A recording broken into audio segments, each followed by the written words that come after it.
And joining us today on the Book Talk segment of the show, great to welcome a man who's written a really interesting book, particularly in the financial world, about a man who kind of came up with a lot of the investment advice that a lot of people have followed over the years. It's called The Einstein of Money, The Life and Timeless Financial Wisdom of Benjamin Graham. We're joined by Joe Carlen today from out in the beautiful city of San Diego. And Joe, thanks for joining us. How are you today? Well, thanks for having me on.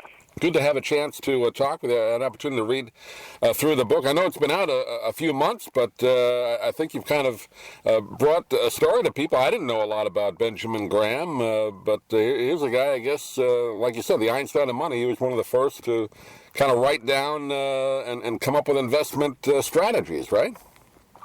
That's right. He was the first, at least the first person to codify a system that was not based on technical analysis, not based on just where the chart is going or where you think the market might head tomorrow or anything like that. Instead, it was based on the idea that you arrive at what's called an intrinsic value, and then you compare that to the market price, and if the market price is below that, then you can purchase it with what's called a margin of safety. So the fundamental idea was that he did not take the market price at face value, and of course that's the same approach as his most famous student, Warren Buffett, takes.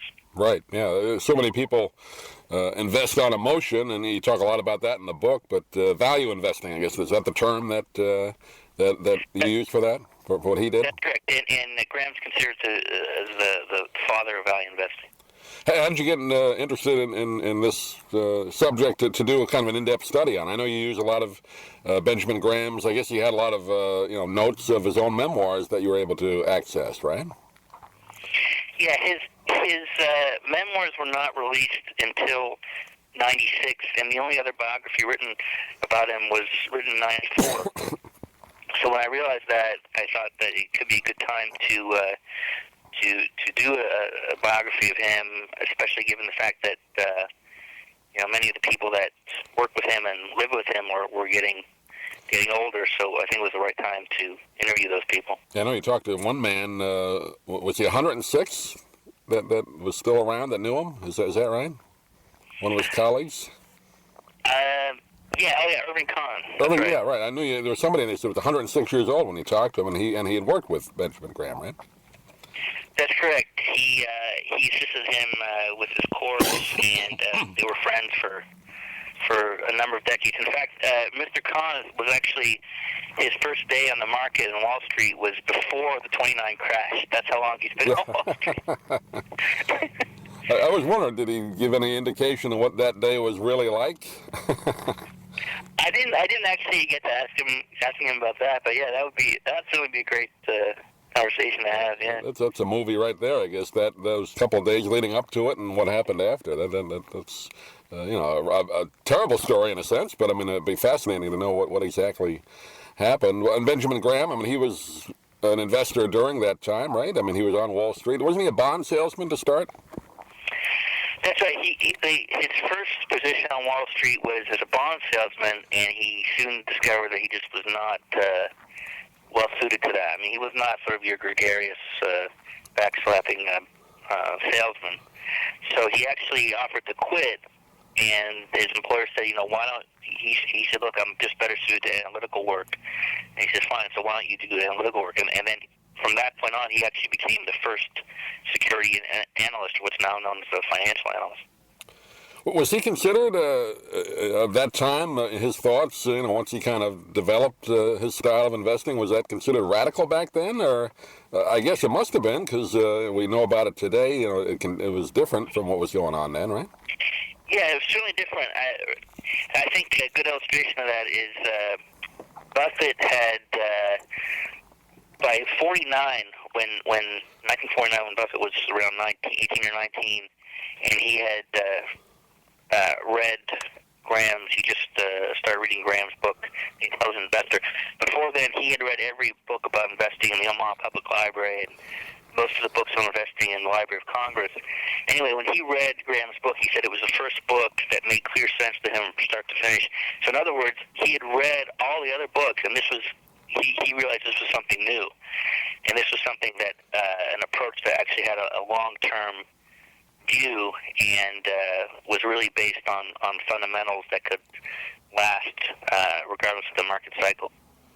It is interesting when you think about it. You would think it's almost common sense. Pick a company that makes a good product and has made decent profits and got good management. But that wasn't always the case, was it? People tend to invest on either they get a hot tip or emotion, right?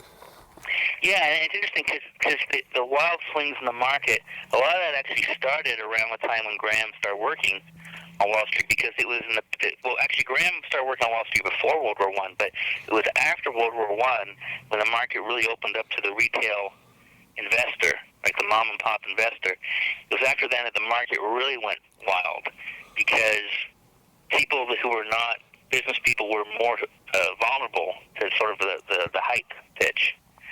And so then you get the phenomenon of like what happened in the Tronics boom in the early 60s, or of course the dot-com boom, where there's just a company that sounds exciting but actually has no earnings and nothing on the balance sheet, but the stock is going through the roof because people are buying it up because it's being promoted. So that's the same kind of thing that Graham saw a lot of that in the 20s, and he noticed how dangerous that was. Yeah, I wonder what he would have thought with the whole dot-com situation. I mean, a lot of people did make money on that. What was that? He would not have been surprised at all, because he saw that the market just goes through what he calls periods of excess greed and excess fear. And he would have just seen it as another cycle, I think. Yeah, I mean, a lot of people did make a lot of money on it, but a lot of it was empty money, right? Time. Yeah, you had to get in at the right time, and it goes against his whole theory of having a value beforehand. There really was no value at the time; it was potential value, right? The .com. That's right, and people like Buffett actually, in the long run, did much better during that time than most of the people that tried to ride the wave, because unless you had the crystal ball or something, you didn't know when that wave was going to crash. So if you wrote it out and said, okay, it's going higher, and then boom, all the dot-coms, in 2000, they lost around 70% of their value. So unless you got out in 99, you lost, really. And the net result of that whole wild ride is that you lost a lot of your money.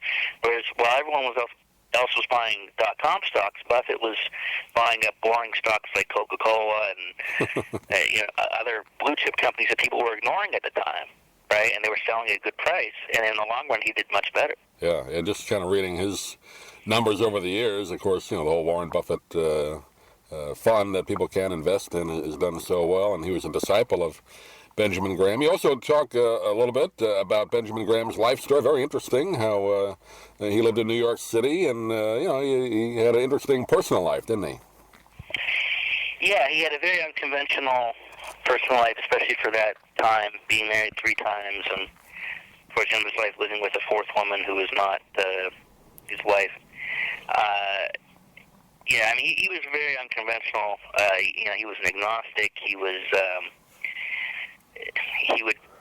for him, like an evening of leisure would be translating Greek poetry to Latin. Right? I mean, he was just a very unusual person, and that's reflected in his investment philosophy.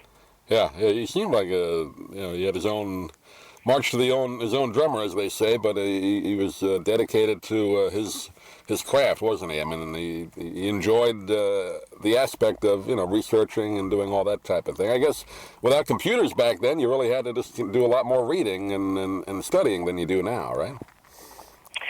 Yeah, in a way, it's actually easier to apply his approach now, but the fundamentals are still apply. And in fact, there's a portion of the book which discusses how to apply his principles and using today's technology. Yeah, the whole day trading thing. I guess he'd probably be spinning in the grave if he knew that was going on. Yeah, I mean, he basically any form of purchase that wasn't based on this idea that, okay, I've done an analysis of this company and it's currently being underpriced by the market. Any other form of purchase, he basically saw it as speculation. And he says, in the long run, with speculation, you're likely to lose. The whole day trading thing is basically gambling for a lot of people. I mean, if you did, by minute-to-minute trading, so it goes against the whole value investing thing. But it's a fascinating story, fascinating guy called Benjamin Graham. The name of the book, The Einstein of Money. We've been talking with Joe Carlen. Joe, I know the book's done very well, but give out a website. People can get a hold of it now and get a hold of you if they like. Sure. EinsteinofMoney.com. That's easy enough. And you got another project in the works? Looking at some different ideas for another book, but nothing definite yet. Nothing yet. Well, next time you have one out, we'd love to have you back on, and thanks for joining us today. Great. Thanks a lot.